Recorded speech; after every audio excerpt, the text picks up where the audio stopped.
toute la création t'adore.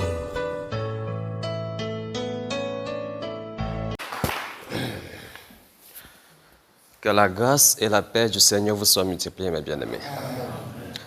J'aime chacun d'entre vous. Donc, soyez bénis.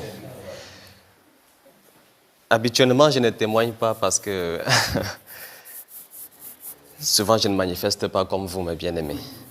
Je ne crie pas, Je fais partie de ceux qu'on appelle des soulards qui s'ignorent. Mon frère m'a confirmé ça en France et j'étais content. Bref, j'ai commencé depuis Japoma. Japoma, où tous les conducteurs étaient en feu. On ressentait la chaleur partout, la chaleur. Pour moi, ça ne me faisait rien, j'étais tout tranquille. Par contre, j'étais un peu inquiet parce que c'était ma première fois de découvrir une telle chose. Tout le monde crie, mais toi, tu ne cries pas. C'est comme si je me demande, mais j'ai parcouru 6000 km pour rien. J'étais insensible. Et pourtant, le Seigneur me remplissait, je ne savais pas.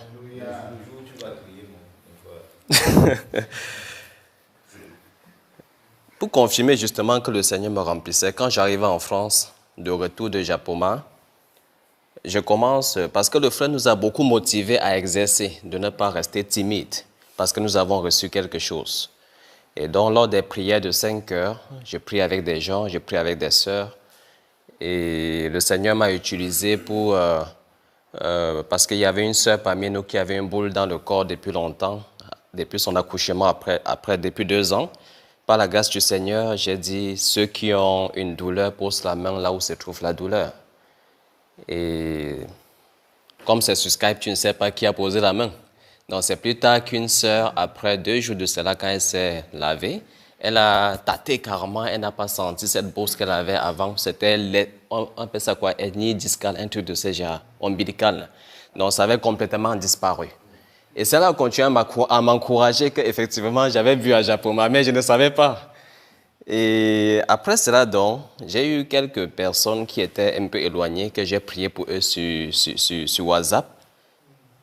Elles ont obtenu leur guérison. C'était tantôt mari de nuit, depuis 4 ans dans sa vie, qui était vraiment palpable dans sa vie. Ce mari de nuit est complètement parti. L'autre, c'était des règles douloureuses. Après les prières, ce sont des saignements, des choses abondantes qui ne sortaient pas avant. Et c'était des guérisons. Ça a commencé à m'encourager. J'étais vraiment très encouragé et j'ai compris vraiment que j'ai été équipé depuis Japoma. Un jour donc, on priait en ligne avec des bien-aimés sur Skype. Alors, pendant la prière, le Seigneur m'a carrément saisi mes 2 bras. Je n'arrivais plus à contrôler mes 2 bras. C'était paralysé. Par contre, ça faisait pas mal. C'était comme le courant électrique qui m'avait attrapé les 2 bras carrément. Tout le reste du corps, je pouvais contrôler tout mon corps, mais les 2 bras étaient complètement paralysés. La nuit qui suivait, justement, le Seigneur m'a plongé dans des visions, dans une vision. Je ne dois pas raconter la vision, mais je montre juste une petite portion. Et dans cette vision, donc, qu'est-ce qui se passe? Il y avait une foule, j'étais en train d'évangéliser à Paris. Le Seigneur me saisit de mes 2 bras, un peu comme c'était physiquement pendant nos prières sur Skype, mes 2 bras. Et j'ai commencé à toucher des gens, ils étaient baptisés du Saint-Esprit, d'autres tombaient, d'autres vomissaient et tout ce qui partait avec. Et aussi par la grâce du Seigneur, dans ce songe aussi, le Seigneur m'a parlé clairement d'une manière audible. Rappelle ce monsieur, ce vieillard. Je l'ai rappelé, le Seigneur m'a dit encore audiblement, parce que quand il m'a d'abord dit, je n'ai pas compris que c'était le Seigneur. J'ai dit, mais attends, qui parle autour de moi? Le Seigneur dit, rappelle-le. Le vieillard revient et dit, frappe dans sa main. J'ai frappé. Le Seigneur me dit, plus vivement.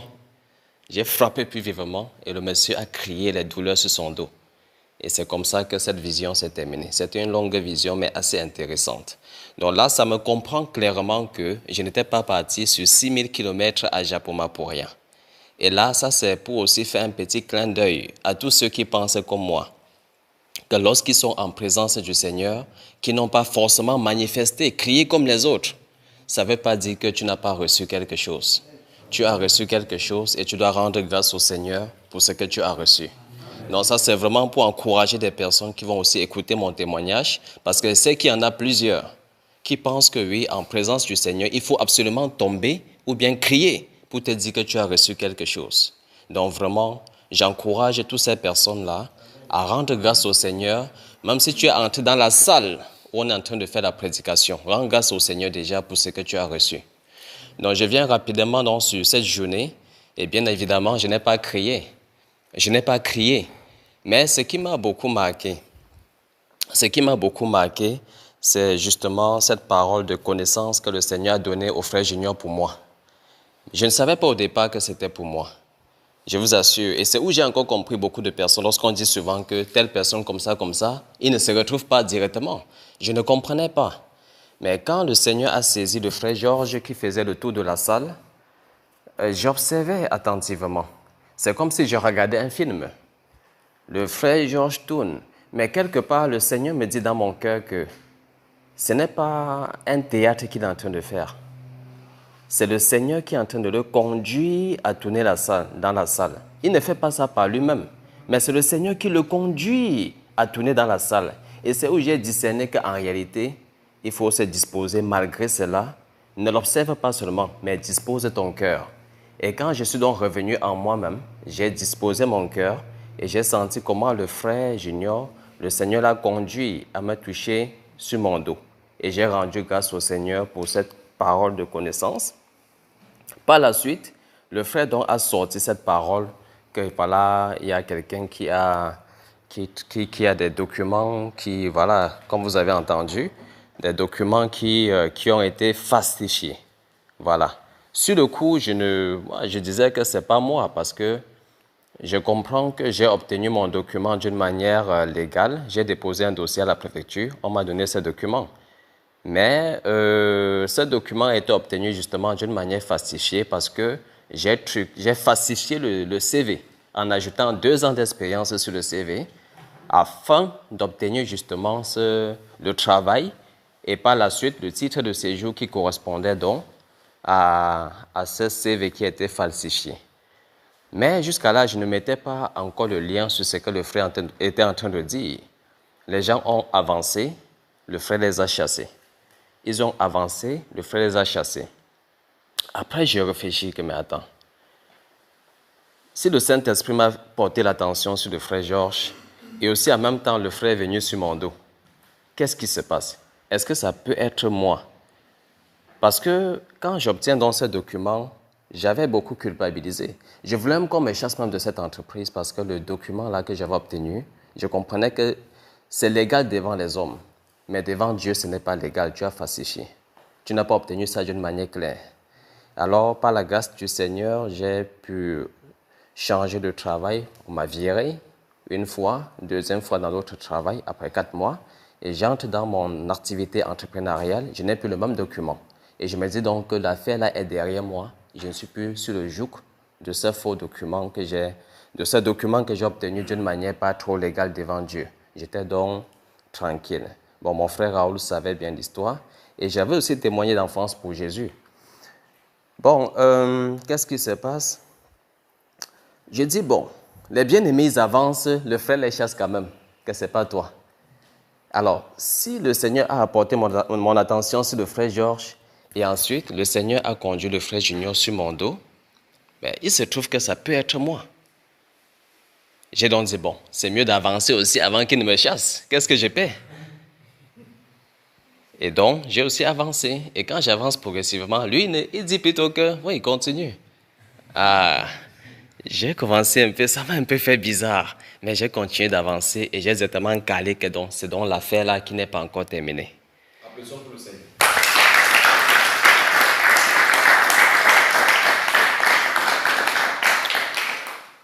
Et donc, j'ai rendu grâce à Dieu en même temps parce que je n'avais pas honte de la situation. Parce que je voyais ça comme une délivrance. Parce qu'il a justement dit que c'est un blocage dans ma vie spirituelle. Et donc, je m'attends.